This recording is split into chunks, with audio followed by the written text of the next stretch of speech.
Hello, you're listening to ReedyGeeks, a Walt Disney World podcast. My name is Andrew, and I'm joined today by the Mouse King's bet revisionist, JJ. Well, sometimes you forget what you say when you talk too much, and I forgot that I placed a bet. I think you purposely wanted to forget that you placed that bet. Yeah, exactly. I blacked it out of my memory. Any losing bet, I typically black out of my memory. Yeah, on to the next bet. In today's episode, we explore the history of the Disney College Program.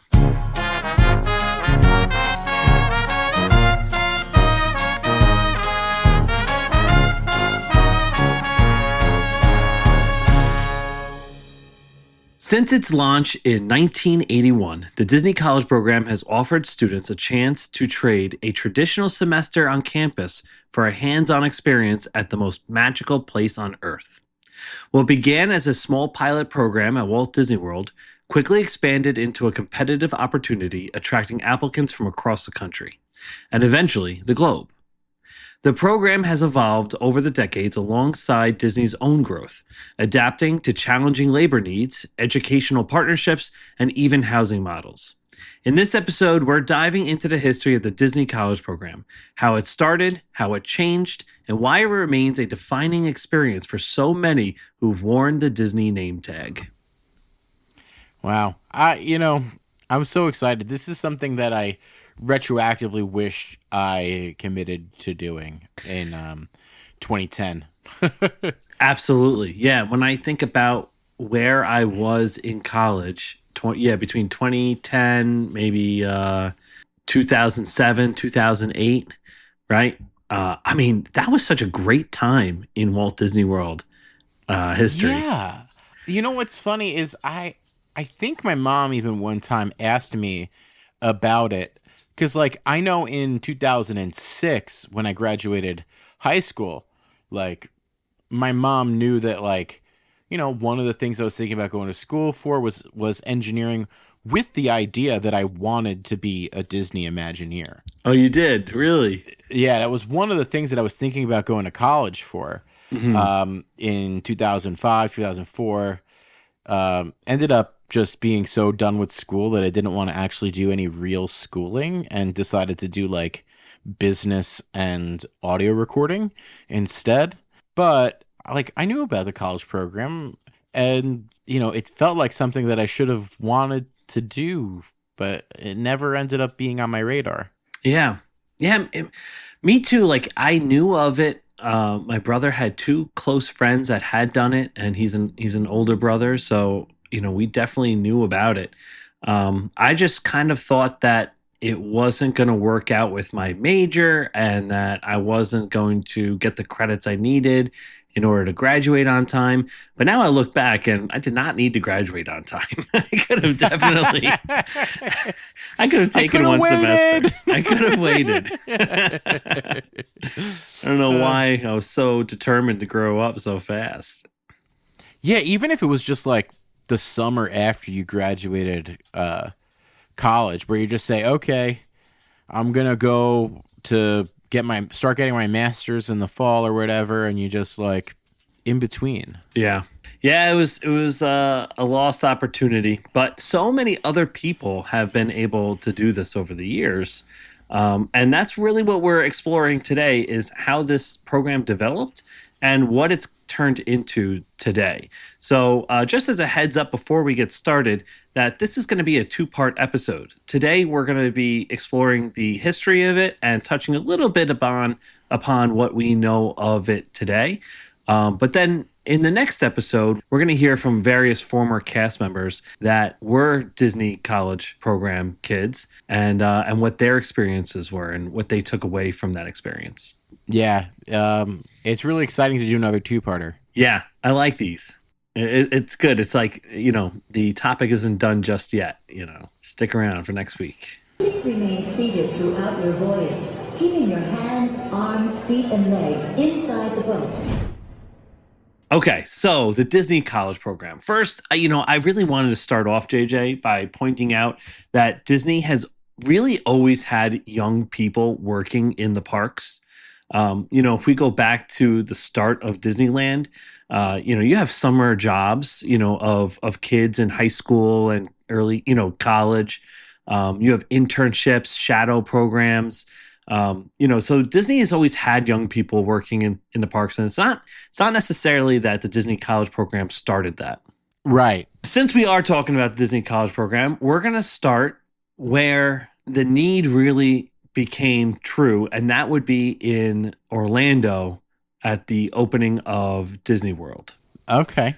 So the very early days of the Disney College program. This was once an early, small-scale precursor. It was called the Disney Entertainment Work Experience Program in 1972. So, JJ, when did Magic Kingdom open and Disney World officially open? Oh, late 1971, October 1st, 1971. Okay, so this is just after a couple months of Disney World opening. And they needed to have a summer program, a 1972, 12 weeks over the summer for prospective performance artists. So entertainers. We're talking about the All-American College Marching Band, different singers, different players. One of the groups was called the Kingdom Kids. And they would just be playing in Magic Kingdom. They would be the marching band that's going down Main Street. And, this was a summer job for these prospective artists.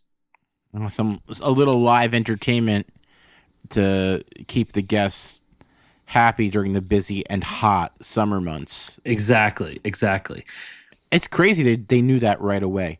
Like, they didn't even have a summer without it. They just were like, nope, we got to give the people all this stuff right away. Well, and I also imagine, too, that they had this idea from Disneyland that they would want to do all these things. But in Disneyland, you're in Anaheim. You're very close to L.A. and Hollywood, and you have artists there. But Orlando back then is not the city that Orlando is today. Right, and I guess they didn't have quite literally a million 18 to 20-year-olds in the Los Angeles / Orange County area to pull from. Right, exactly.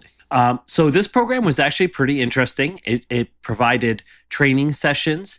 You had the possibility of getting college credits.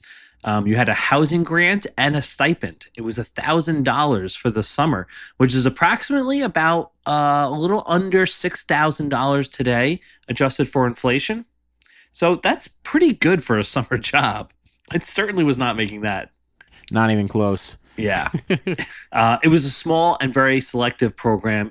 They only had about 100 students, but from an estimated 3,000 annual auditions. Whoa, so 3,000 auditions for 100 kids. Yes.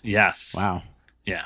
So as the early 1970s became the mid-1970s, Disney began partnering with universities to hire small groups of students for summer work. So before, they just threw it out to the world like, hey, right? Now, this is their first time actually partnering with different universities. And by 1980, Disney World had an unofficial internship program where local college students shadowed roles related to their majors, sometimes earning college credit, though these were not yet structured like the Disney College program. So this is an interesting thing here, is that it is more related to your major. So you're shadowing people that, you could see yourself becoming in the future. Right. This is something that a lot of people do when they do a traditional internship. Mm-hmm. So this is like, you go to law school, you intern at an attorney's office. I went to school for recording. I interned at recording studios in the area. So we're talking about, this is pretty down the middle. Disney is offering internships to obviously, maybe there's a hospitality person that shadows a hotel person. Maybe there's a business management person that's shadowing some manager or whatever. So it's interesting that it's evolved into so much more. Yes, yeah.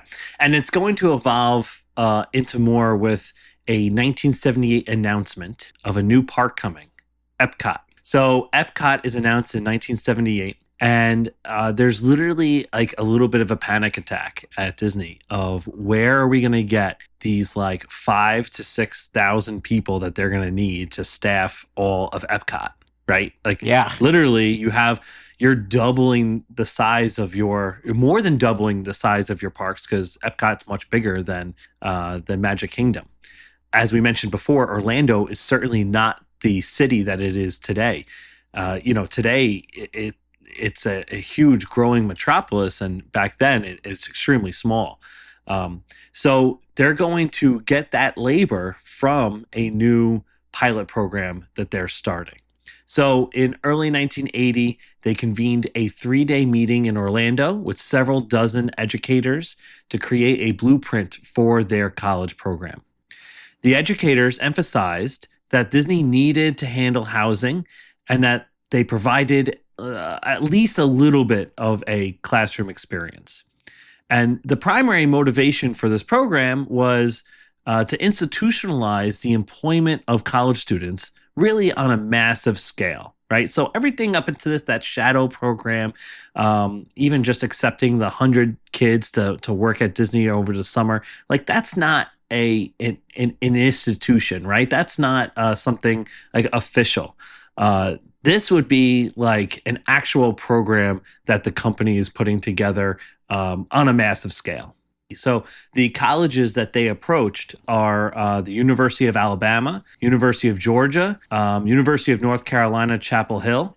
Those are the colleges that they first approach. Wow, those are big colleges. They're very big colleges, and they're not in Central Florida. Yeah, you'd think that they'd maybe reach out, not even Central Florida, that they would reach out to Miami or go over to Gainesville for UF or something like that. No, that I think they wanted maybe to go to these colleges because they're so large that they would get a lot of applicants and they could really pick from the best, right? So the program started with only 250 students. And they were offered training seminars and business management the Disney way, quote unquote, the Disney way. The intent was really to provide an education that was kind of general enough to meet a lot of different majors. And this would also compensate for the fact that the daily work they were going to be doing was not going to be directly related to their major. So unlike those shadow programs, this was not going to be about their major. They would try to get them as close as possible. But really, this is about creating a flexible labor force that could be adjusted to seasonal park attendance or just, even daily shifts, where are you going to be? They didn't want to lock themselves into having these kids in specific jobs. Wow. Also in 1980, in this pilot program, they also started introducing an international component. And so, JJ, do you have any idea why they would bring in international students? Well, I guess with Epcot coming, they have the World Showcase coming, right? So they want college kids that are from those actual countries. Right. And so they wanted to start out with a small group just to kind of test this out. They brought over eight international students in 1980. Wow. Is that because only 8 people cared internationally? No, I'm sure that wasn't the case. I think it's because this is 1980, right? So Epcot hasn't actually opened yet. They're testing it out, and they don't have the need for so many international students. Oh, okay. Yeah. So like I said, this was 1980. In 1981, they launched the formal program, the officially first program, and it was titled the Magic Kingdom College Program in 1981. So in its first official season, it hired 248 students. Two students did get an invitation, but wasn't able to accept it. And they expanded from that small list of schools to now 43 schools. Wow. That's a big increase. And I'm going to list them out right now. No, I'm just kidding. I'm not going to do that. Okay, now, boys, if you just stop carrying on like, we just might dedicate this next song to y'all. And again, the reason for this is they have to staff up for the coming of Epcot. And getting college students to do this is really going to help Disney have a flexible labor force. So by the spring of 1982, we've gone up to 63 schools, and they've hired now a goal of 1,000 students. So we went from 250 to now 1,000 students. Wow. And the international program is going to begin in 1982 with 90 fellowship students, strategically coinciding with the opening of Epcot's 8 foreign World Showcase pavilions. Disney actually had an issue here with the international program. Not anyone can just come and work in the United States. And a standard work visa is typically for highly skilled workers, specialized workers that you typically wouldn't be able to find in the United States, or there's a need to have to go outside of the United States to find these workers. It's generally not meant for temporary, unskilled college students working in, say, entry-level hospitality, right? Oh, yeah. Now, I'm going to ask a stupid question. Is there ability to have it be associated with college credits and stuff? Give them a student visa, which would then be easier to get in? I guess so, but then I think Disney would have to become an accredited university. Oh. Okay. I'm just thinking out loud. Maybe that's the case. Either way, Disney had a problem here. And so they go to the U.S. State Department and they ask them, As one does, yes. And they asked them to create a new type of visa, right? So the U.S. State Department, along with Congress, it takes an act of Congress, creates the Q1 visa, and it's famously known as the Mickey Mouse visa. So Disney got the government to give them their own visa. And this allowed for international participants to work while specifically sharing their home country's history, culture, and traditions. Wow.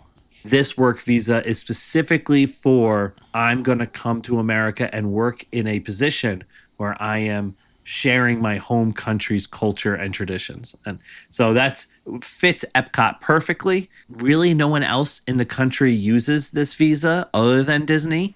So this is really specifically just for Disney. Wow.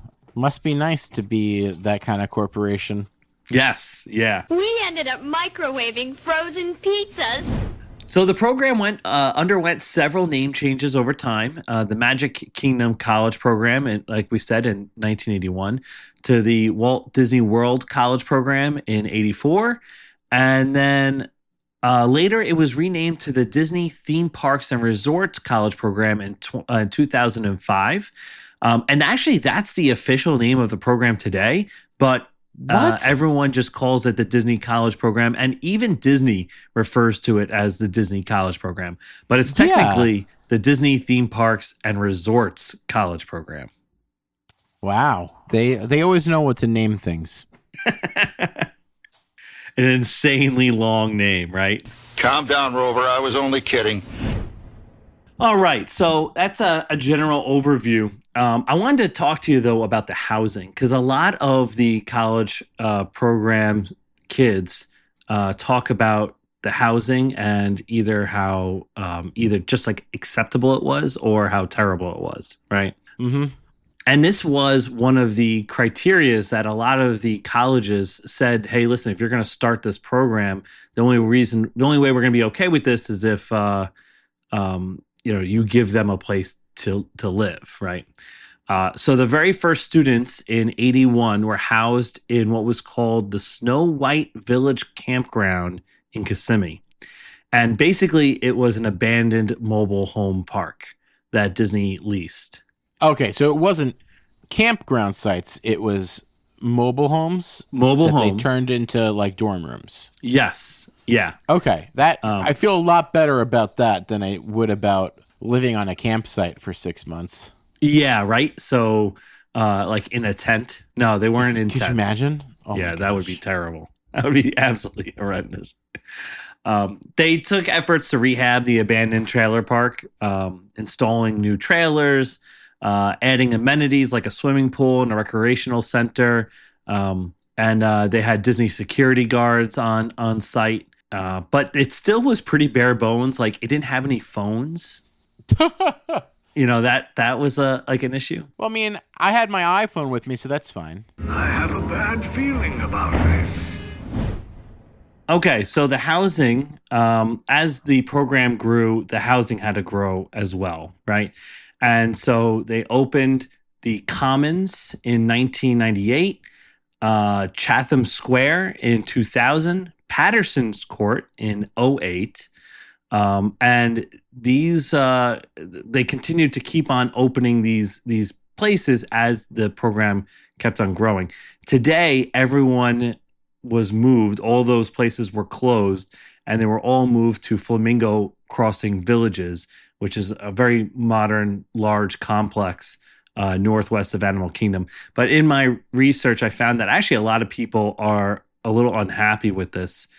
Even though it has so much more better amenities and everyone's in the same location, it actually takes a while to get to work, which is a little bit of a problem. Oh, yeah. You'd be surprised how much traffic is on that side of Disney. You'd expect it all to be on the other side by I-4, but even on that side, there's a lot because I remember I've stayed at the Grove, which is not too far from there. Yeah. Or at least you take kind of the same road. You'd be surprised how much traffic there is getting into and out of the bubble. Yeah. And if you're a student worker, that's a problem. Like, that transportation is time you're not being paid, and it's also time you don't have off, to yourself. So I think I'll take one of those newfangled trolleys down to the drugstore soda fountain and meet the boys for a cold sarsaparilla.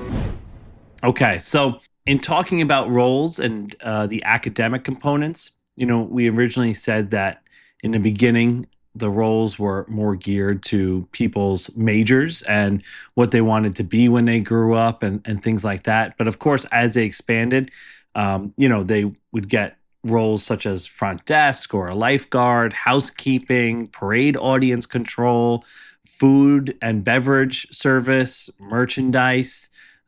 They ceased to requiring a specific major for specific roles. So, for example, you can get a history major that'd be working in the kitchen, or like a psychology major that would be a lifeguard. It didn't really matter what your position was or what your major was for your position.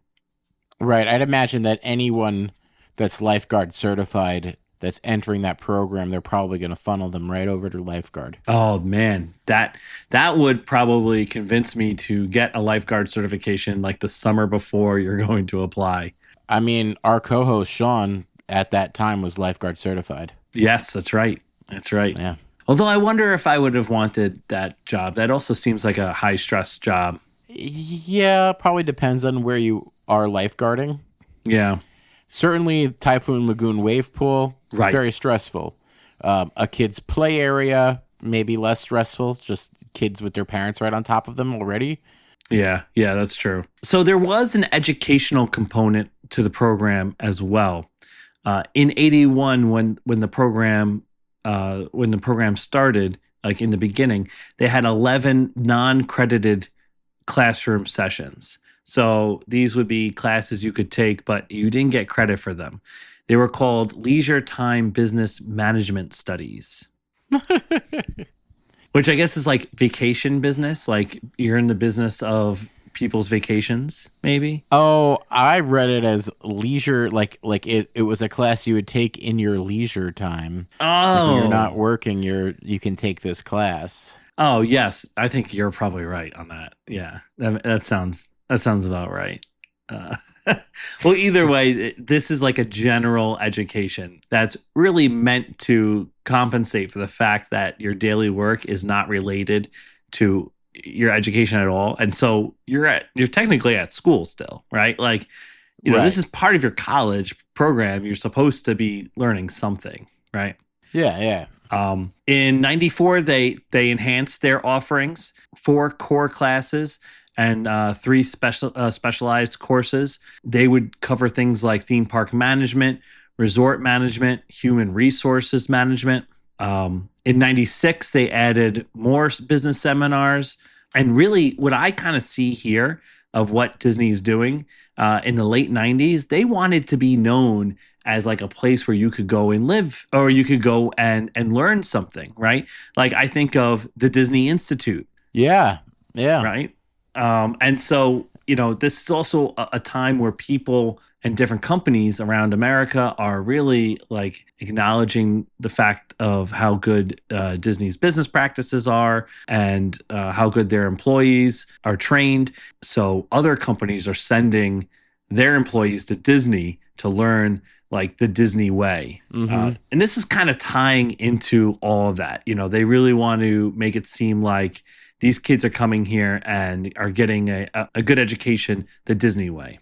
A well-rounded experience. Yes, right. In 2000, they actually get college credit courses. They get recommended for college credit by the American Council of Education.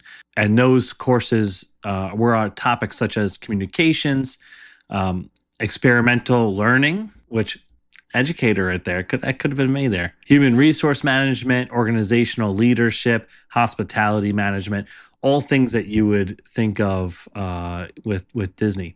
And actually, when I really think about it too, Disney World is like a city, right? If you have any type of major that you're thinking of, you can find that job at Disney World.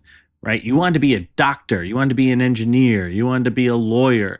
Like there are those positions that you could A lot find. of those positions, yeah.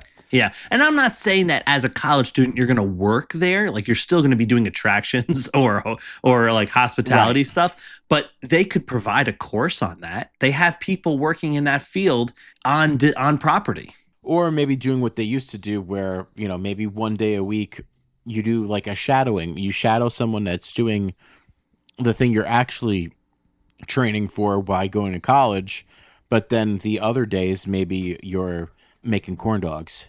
Yes, exactly.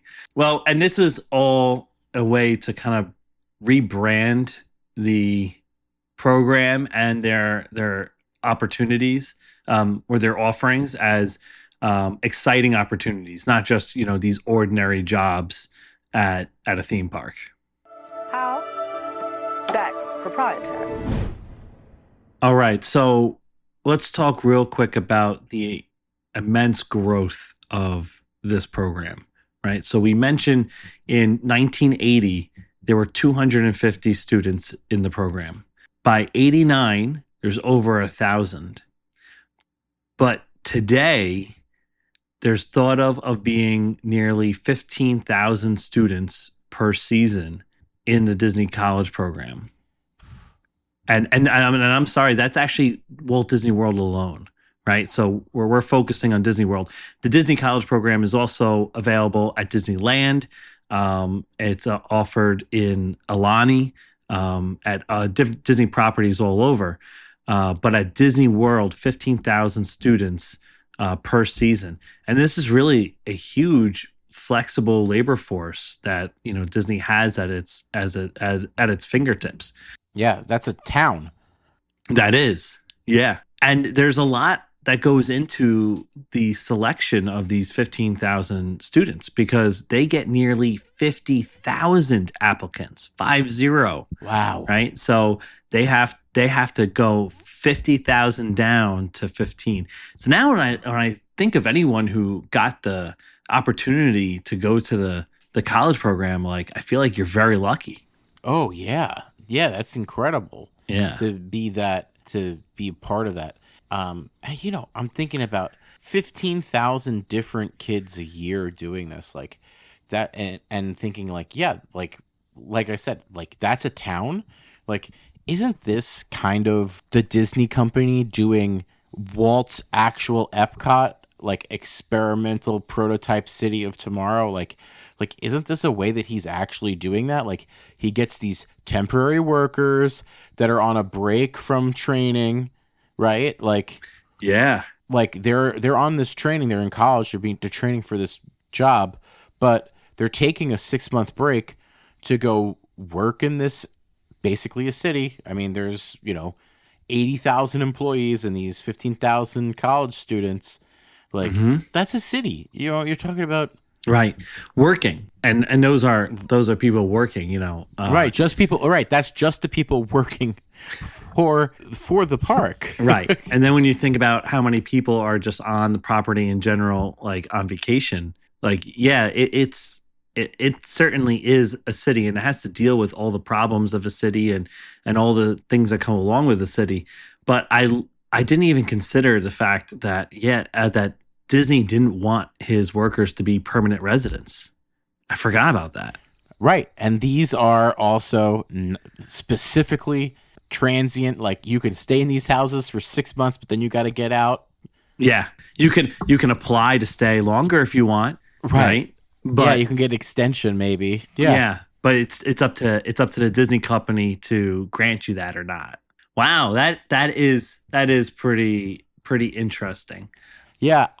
I've heard that's a lot of the Imagineers and stuff, when they're building something like what's being built in California of Catino, and when they were building Celebration, is they thought of those communities and think of those communities a lot like an extension of being able to honor Walt a little bit and his vision of Epcot of providing an Imagineered living arrangement. And in a lot of ways, this kind of honors Walt's vision of these transient workers and ideas and like getting these people in and then out and like bring them in and collect a bunch of ideas, and the really good ones will stick around and I'll use them in other places, right? Like, yeah. Wow. Yeah. When you were first going along the Epcot route, I was just thinking that this is like the university of his Epcot, right? But no, looking at it as a flexible, work labor force is more accurate. Yeah, I mean, that's the thing that I think of with the Epcot, like, oh, it's this cool future city, and then like, oh wait, no one's allowed to be there for a year. Right. It can only, you have to uproot your whole life, your whole family, and go live in this kind of like a showcase too, right? People are going to be able to come into your home and see, what new appliances, what new technology that Disney put into your home. It's like you certainly can't go out to your mailbox in your boxers. You know what I mean? Like, everyone's watching. Yeah, right. Everyone's looking. Right. Well, it kind of actually leads us pretty well into the reality of the Disney College program, right? And, Disney wants you to think, and they market this as an unparalleled experience where students get to live, learn, earn money, right? Many participants and observers, though, highlight a very different reality, that it's primarily about providing cheap, flexible labor for Disney, and that these college students are often performing work identical to permanent employees, just without the mentoring or the added supervision. There's only so much training you can get when you're earning your ears in the college program, when you're only going to be there for 3 to 4 months. Right. Yeah. Like, how much are you really going to train someone that's just going to leave the second they start to get it? Exactly. Yeah, exactly. So people complain about the workload, the operational demands on these college students. So they're expected to be 24/7 availability, Wow. to have they only need, I think, about like an 8-hour gap between their shifts, and they could get shifts exceeding 12 hours long. They could go up to like a week in a row without a day off. It's insane. How is that not a labor law issue? I mean, I know it's a college thing, but that seems crazy. Yeah. Well, I think a lot of times too, it's you're called in with the days in a row. You're called in because maybe someone called out sick or something like that. Oh, that's why okay. you have to be available like pretty much all the time. Wow. A lot of times people sign up too, thinking that they're going to be the guy operating Tower of Terror, right? That they're gonna have this really cool role at the Haunted Mansion. Yeah. Something that they've seen a bunch when they were on their vacations, and they've always thought, "Oh man, I would love to do that job," right? Yeah. That's not necessarily the case, right? So you can get anywhere. You can get in the food industry, in the quick service locations or restaurants, in the kitchens. You could get in housekeeping. You can get front desk. You could get what I would hate the most, guest services. Guest services, I feel like would be the just all the complaints. You know what I mean? I think I might rather work in guest services than maybe being like a housekeeper or like what was Kevin Rafferty's position, a DMO, right? A dishwasher, dishwasher, dish machine operator.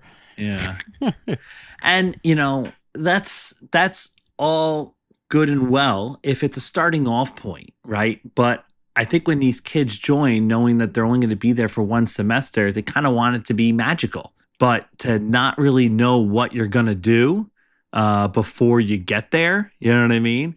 Right. Yeah. How do you sign up for that? Right. That's asking a lot from someone to sign up for that. Yeah. Another thing is that their housing costs are automatically deducted from their paychecks. And so it's sort of like working in a company town, how companies used to have their own towns with where they would have the company store and you would rent housing from the company. And very commune living. Yeah, but with run by a capitalist company, right? That's trying to get you for all your money. So, there's some problems with that too. There's not as many checks on Disney for their housing prices, right? They can really charge whatever they want, especially in a market like Orlando where it's very difficult to rent. Oh, yeah, I didn't even think of that. Yeah. The impact too on the full-time staff. So, this is a program of 15,000 very cheap labor, right? And so a lot of people complain that this kind of this depresses the typical payment scale of actual employees because they could just replace one of these real employees, one of the full-time employees, with a college student. Oh yeah, and often they're doing the same exact jobs. They might be right next to each other. Right, and you would have no idea. There are people that work on an attraction that are full-time employees and people that work the same attraction that are only there for 2 more weeks because college program's about to end. Right. And so sometimes if a full-timer departs, they might replace them with an intern. And then, one of the complaints there is that intern, and when I mean intern, I mean one of the college program students, right? That person won't be as trained, won't be as knowledgeable on their job as someone that had been there as a full-timer. And, in the 70s, you can see this. Orlando isn't a major city. It's small, right? But now, it has a population that rivals St. Louis and Charlotte. And it's one of the fastest growing population metro areas in the country. Yeah, you don't think of that. Like St. Louis, especially those cities, because especially I always think of sports teams and stuff, right? There are multiple big sports teams in St. Louis and in Charlotte, and there is only one professional sports team in Orlando. So you'd imagine that Orlando would be a lower population than them. That's very interesting.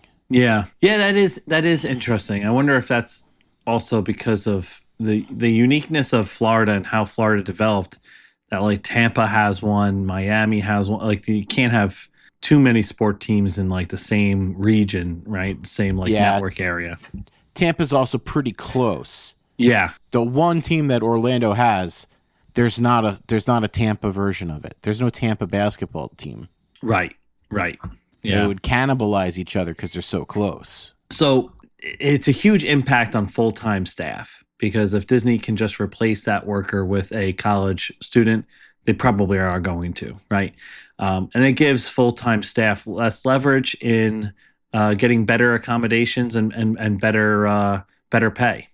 You also have this like revolving door nature, right? Like because this is temporary workforce, that there's a lot of maybe positions that they're not as experienced at.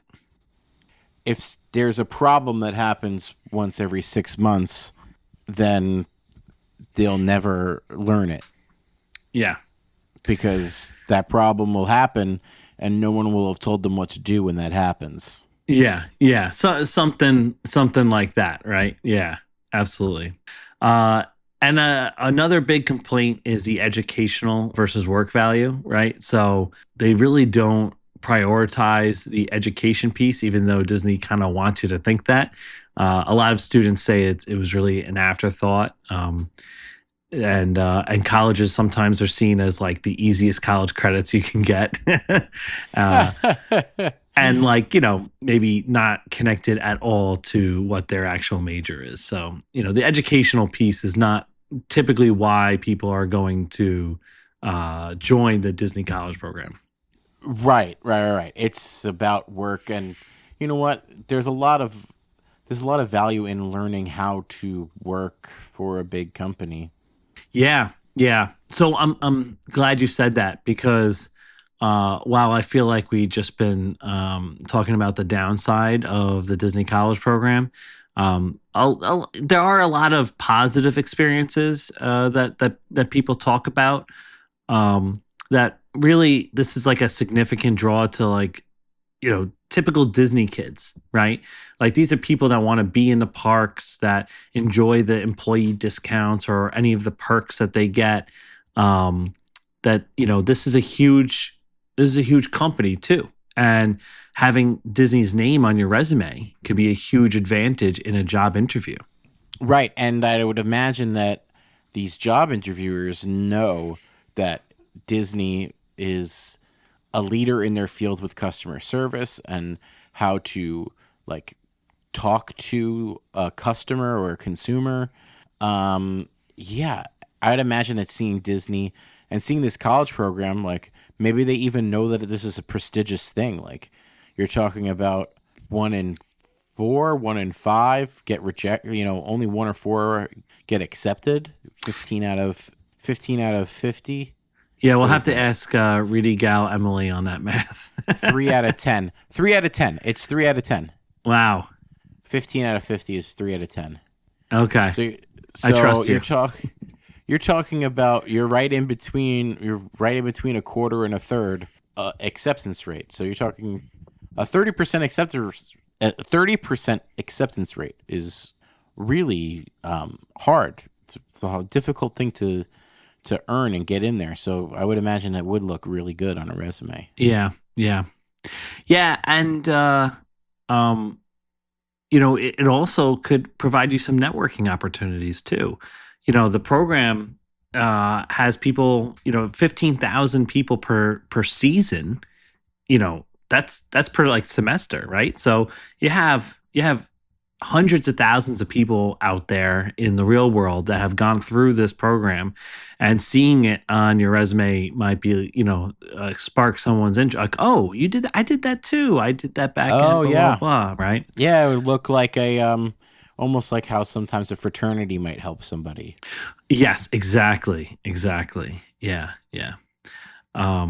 And it's not only is it hard to get into, but when you get there, the work is hard. And I think people kind of recognize that.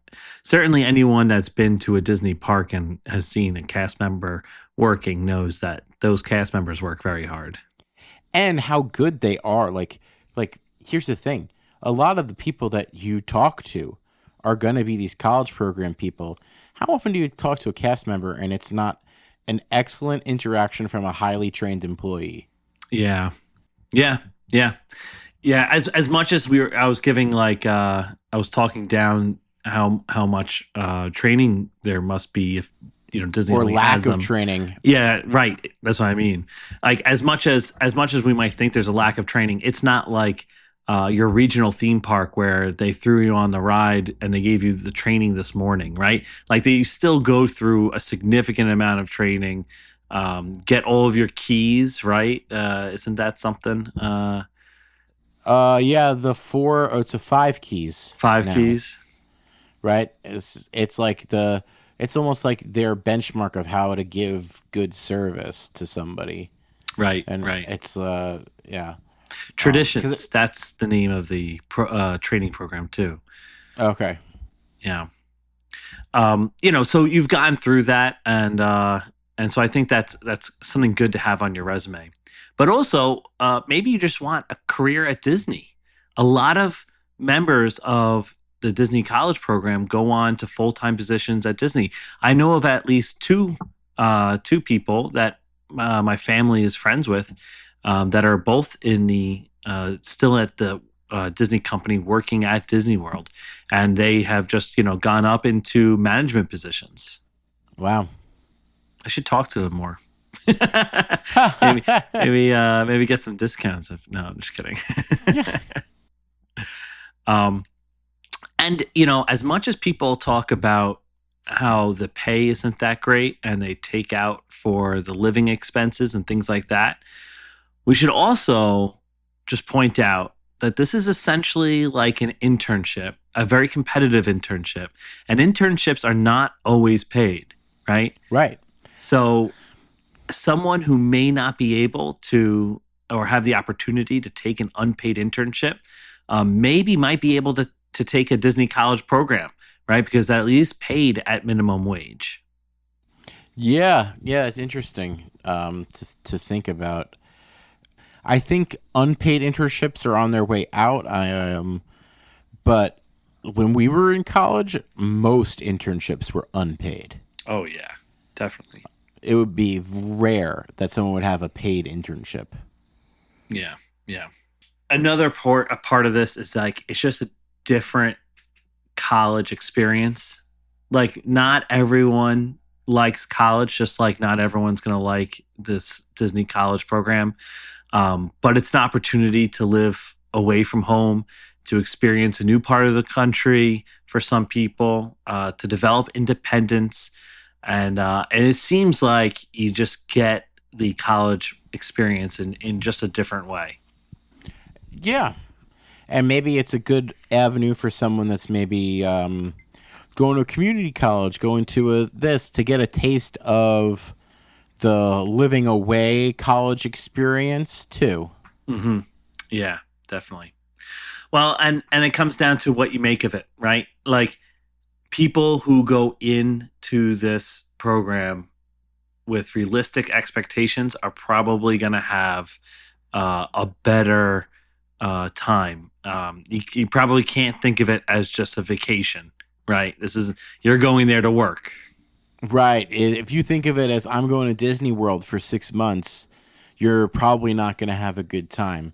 But if you go in there thinking, I'm doing a 6-month internship and I'm going to have to do the worst jobs that they have because that's what the intern does, is the worst jobs. Like, I interned at a recording studio, and for the first 2 months, I cleaned and did coffee runs. I didn't touch a microphone for a month or two. Right. Even being grab that microphone and put it in that room, that didn't happen until I worked there for at least a month because they didn't trust me to enough to touch the equipment or plug something in. Yeah. I was about to say I never did an internship, but I think student teaching is kind of like an internship, right? Oh yeah, it definitely is. Yeah, and that's unpaid, so there you go. It's for college credit, just like my internships were too. Yeah. Well, that's the Disney College program. And on next week's episode, we're going to have people that experienced it. Because what I'm talking about is just things I can research and find. You know what I mean? I'm not given firsthand knowledge, and we need to get really firsthand knowledge on this. Yeah, we're lucky enough that some listeners and friends of friends have been involved in the college program, and it's really great. We're going to be able to highlight their experiences and see what the experience was really like from the inside beyond just the history lesson from this episode. Yeah. And if you have anything that you want to tell us about, if you experienced the college program, whether positive or negative experiences or stories you want to tell, we would love to hear them. So if you could email us at ReedyGeeks@gmail.com or message us on Instagram or TikTok at ReedyGeeks, we would appreciate it. And we would even love to share it on air if possible. Yeah. I wonder if we might be able to sneak some of it in if people act quick. Yeah. Yeah, that'd be really cool. And also, if I was wrong on anything, please let me know. ReedyGeeks@gmail.com. Or if you miss Sean, please let us know. Well, if you miss Sean, we can just tip it to him right now, given the end credits. Sean, you want to take us out? Crickets. Cricket. I'll just play what he said last week. The same exact. Oh, yeah. That's a good point. Thanks for listening to another episode of the Reedy Geeks podcast. Like, rate, and subscribe wherever you get your podcasts. Any questions, comments, concerns, future topic ideas, email us at ReedyGeeks@gmail.com. Check us out on our socials at ReedyGeeks, and we'll see you next time. No, Ralph. This means you're failing English. Me fail English? That's impossible. This week's Honest Send-Off comes courtesy of Ralph from Springfield. If you have an honest send-off that you want played at the end of one of our episodes, please submit an audio clip to us via our email address, ReedyGeeks@gmail.com. Reedy Geeks, a Walt Disney World podcast, is hosted and executive produced by Andrew Shopey, Sean Murphy, and JJ Hefner. Music and audio engineering by JJ Hefner.